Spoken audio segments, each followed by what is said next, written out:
Big Red. Big 2 weeks. Oh, big. Well, yeah. Big Red. We didn't need to imply that. I didn't. I was just, that's what they call me. Listen. Time for stories to start your morning. Last night, the Celtics beat the Lakers by a whopping 32 points. It was the Lakers' biggest loss of the season. And Kemba Walker, who was 0 for 28 in career games against LeBron, finally gets his first win against the King. Nick, what'd you make of last night? It was terrible by the Lakers. They jumped out to an 8-0 lead and then just fell apart. I mean, they played well for about 90 seconds, and then they were bad the rest of the way. The Celtics were coming off a rough stretch, too. I think they had only won 2 of their previous 8, and they played sensationally. Now, I'm not going to overreact to this in the regards, Lakers hold 4-game cushion out west, and the Celtics, I already know. I'm going to get text already from our friend Chris Mannix. Oh, watch out for the Celtics. We know what the Celtics are. Their ceiling is to be the second-best team in the Eastern Conference, but that was a great game for them last night, and they continue, once again, you continue to have Kyrie Irving leave places and go like this and go places and go like that. So that's a little subtext to it, but an awful game for the Lakers. And Anthony Davis didn't look like himself the first game back. No, he's coming back. He's got a little rust. This was the perfect storm that was brewing against the Lakers. Traveling on the road, playing in a spot on a holiday where they had come off this rough patch. This was the perfect storm where you just chalk it up to, you know what? They just had it going that day, and why kind of at some point in that game too, you do shut it down because you're sitting there trying to pace yourself for the long season. So I don't think there's much to take into it. Other than I'm along with Chris Mannix. I think that does show you what the Celtics could be capable at their best. All right, on to the Rockets. They blew a 16-point lead in the fourth quarter to Chris Paul and the Thunder. James Harden continues to struggle. Last night, he went a woeful 1 for 17 from 3. Houston has now lost 5 of their last 6 games. Nick, starting to worry about the Rockets? Well, it ain't great. I had lunch with Daryl Morey Saturday before the Rockets-Lakers game, a game where the Lakers beat the Rockets handily with no Anthony Davis. James Harden had been, about 2 weeks ago, red hot, shooting like 48% from 3 on super high volume. Since then, he's shooting around 20% from 3. He's never going to lower the volume, but blowing this game when you are already in a rough patch, already have won those 4 or 5, at home, up 15 in the fourth quarter, that's terrible. It is a brutal loss for Houston, a Houston team that right now is the 6th seed out west and has some real work to do to gain ground. I picked a Lakers-Rockets Western Conference Finals for the year, Danny. I'll stick with that, but the Rockets need to do some tweaking, and James needs to get his shot back. It was the 1 of 17 from 3 was awful, historically bad for Harden, but I thought was more concerning were the 3 turnovers and 2 missed free throws in the fourth quarter when they are trying to close out this game. I think this team has some depth issues. Once you get past the 2 MVPs and a pretty promising center, there's not much around them.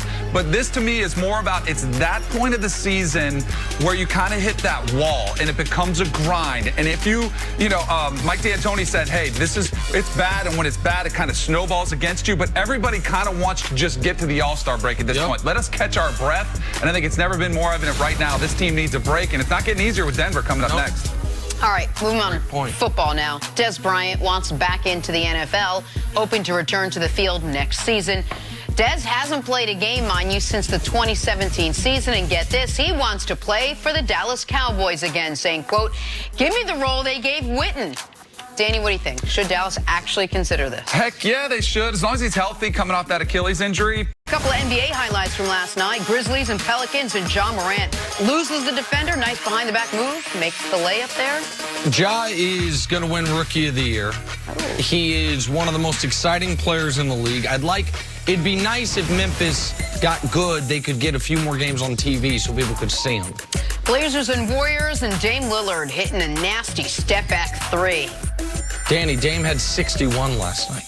61 last night in the overtime win. When's the single coming out about it? That's what I want to know. He's got some bars, man. He's one of the best athlete rappers ever. Lakers and Celtics, but really just Celtics. Marcus Smart making the behind-the-back pass to Enes Kanter for the easy layup. Look at Marcus Smart, fresh off a game where he hit 11 threes, a Celtics record. Now a little behind-the-back dime to friend of the show, Enes Kanter. In a game the Lakers were slept through. Terrible performance for them. That game, to me, was more about the Celtics and what they could possibly be at their best, more so than a worry about the Lakers. All right, more from this one. Jaylen Brown driving, rises over LeBron, finishes with the big slam. In part because of what he did his first game after missing a couple back to the back. You know, this is pretty impressive right here. Oh, listen, Jaylen Brown, fresh off that big contract, playing very well this year. And to answer your question, Danny, we know exactly what the Celtics can be. The exact place they've been the last decade. A plucky overachiever that gets their fans excited, only to lose in the conference finals at best. Listen, I'm rooting for the Celtics to make the NBA finals. But I'm with you. I think that it would be so much fun for LeBron to be able to sweep him out of the finals. Mount St. Mary's taking on St. Francis. Nana Opoku posterizing the defender with that big dunk right there. Look at that. Mount St. Mary's. Get up, young fella. Oh, he's way outside that. Man, that guy, look at him. He's so embarrassed he tried to take that charge. He fell sideways. Watch him. Watch him. He tried to take this charge, and then he's like, let me just get out of here. I shouldn't have done that. That goes against the laws of physics right there. On to the 49ers now. They're in the Super Bowl for a number of reasons. A stingy defense, a stellar rushing attack, great coaching. What they haven't had to rely too much on is their quarterback in Jimmy G. Jimmy Garoppolo completed just 6 of 8 passes for 77 yards in the NFC Championship game. That is tied for the second fewest passes thrown in a playoff game all time. Danny, how much do the Niners actually need from Jimmy G if they want to beat the Chiefs? They don't need a lot. They really don't. And this is the advantage of having a Kyle Shanahan system who has the perfect quarterback for that system. And he has engineered a system that doesn't have your quarterback have to make the type of plays that a Patrick Mahomes is going to have to make. Garoppolo has only gone over 300 yards passing one time, 3 times. 2 of which came against the Arizona Cardinals. Like those are and then the other one came in the shootout against the Saints. Which was his best game as a pro. Clearly. He was exceptional. And the most impressive aspect of that game to me was not the over 400 yards passing. It was the fourth quarter drive when they were behind and he needed to put the team on his back. And he showcased to me a poise and a composure that said, the moment is not too big for me. And that is important for a quarterback to have, especially here. Now, this clearly is going to be a different stage. He's going to have to be efficient on third downs and in the red zone. And then here's where they're going to need him to be a difference maker. 1 or 2 plays in the Super Bowl for the 49ers to win, Garoppolo is going to have to do something off the script. Where maybe it's by a split second, a little bit of extra time. Maybe it's getting out in a scramble. You recognize man coverage and you get that extra 15 yards. Maybe it's a play like John Elway had in the Super Bowl where he's the helicopter, right? And he was not a runner, but that was a difference-making play. You're not gonna need many. Just 1 or 2 from Garoppolo. An efficient game, that's all they need from him. So I understand what you're saying, and I think that is what the Niners hope for. Right. I think the Niners don't think they can win the Super Bowl with him throwing 8 passes, but they certainly hope he doesn't have to throw 38 passes. They hope that this is a 18 of 25 game for Jimmy Garoppolo where he makes a couple big plays. Like that, they would sign up for that immediately, especially if those couple big plays are for his team as opposed to going the other way for the Kansas City Chiefs. The last quarter century of Super Bowls, though, tells us when you have this big of a quarterback mismatch, you need that quarterback to step up majorly if you're going to win. I went through it before the show because I think everyone would agree Mahomes versus Garoppolo is the biggest mismatch on the field this week. I know they won't be on the field at the same time. Steve Young versus Stan Humphries. Team with a better quarterback won. Troy Aikman against Neil O'Donnell. Better quarterback. John Elway against Chris Chandler. Tom Brady against Jake Delhomme. Remember that Super Bowl back in 03? Peyton Manning against Rex Grossman. The only time in the last quarter century we've had this type of quarterback mismatch and the inferior quarterback won was Nick Foles over Tom Brady. And that was when Nick Foles was coming off the best game of his season in the NFC Championship game, 350, 3 touchdowns, a 140 rating, and then maybe trumped that in the Super Bowl, throwing for 370 and 3 touchdowns, and being a part of the Philly special, doing all of that. There isn't a lot of precedent for the Niners saying we are going to try to just have our quarterback be a supporting character and them being able to win. There's a lot of precedent for teams going into the Super Bowl saying that's our plan. I know that was the Rex Grossman Bears plan. Let's have it be a special teams game, a defense game, all these things.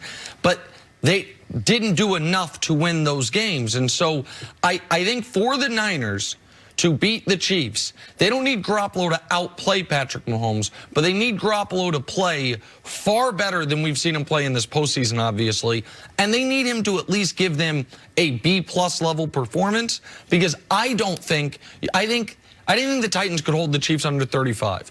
I don't think the Niners can hold them under 28. So points for San Francisco. If the Chiefs aren't turning the ball over a bunch like Green Bay, then you're going to have to do more through the air than they were able to do in the conference championship game. Agree, I hear your point, but there have been other quarterbacks who have been the, quote, game manager role and won Super Bowls, but you're saying the quarterback disparity in those games. When Trent Dilfer wins with the Ravens, it's Kerry Collins versus, and so there wasn't Kerry Collins MVP-type player on the other side of the ball. Exactly right. Brad Johnson, Rich Gannon. I know Rich Gannon had played well, but he was in the MVP conversation. Sure, and he had won one once in his career, but I still think people didn't look at it as such a massive disparity as we're seeing right and now. This one clearly is that. I would say you could bump up. What would you say, 15 of 28? I said 18 of 25. 18 of 25. I think you could bump that up a little bit. I don't think they would be opposed. Damn game. You gotta bias. No, as you are, because you picked the Nationals after the Dolphins. That convinced you. Talking about you right now. Here we go. Yeah, I got it. But what I'm saying to you is this: if you have a 2-1 lead and you're this is keep this in consideration. We're talking about starting pitchers who show up and pitch 6 or 7 innings. We just witnessed Ricky, who's the third starter, go 6 1/3 full innings, okay, and hold them to 1 hit ball. Why is it important for me to then say, okay, Cole is better, and he only got 2.5 innings that he would have to pitch? Why couldn't he shut down and hold him to a 2-1 lead? You watched Madison Postgard years ago against Kansas City on 3 days rest, if I remember correctly. Don't tell me that it's all beyond the realm of comprehension. As much as I love Soto, and as much as I respect him and all these boys, and Rendon, I can't forget him.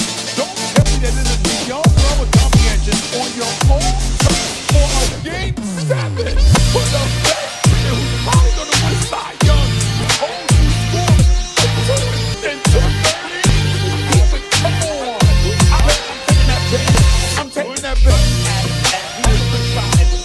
Cole would have been better conditioned well, like I can remember the last time he gave us this run. Right. So he had a good shot at it. He has those chances. That go a long way from him. He would have gotten 11 out and given up the run for the 1 game. Here's what I was saying earlier. I think it's in front of him. Didn't understand. The high-level moment is not when you're up a few runs and the 9 kids with no one on base, right? I don't know what he's even told you. The high-level moment is that. Your team is feeling each other. They're coming back on you. It's a 1-run game. Right. It's late. It's the 7th game.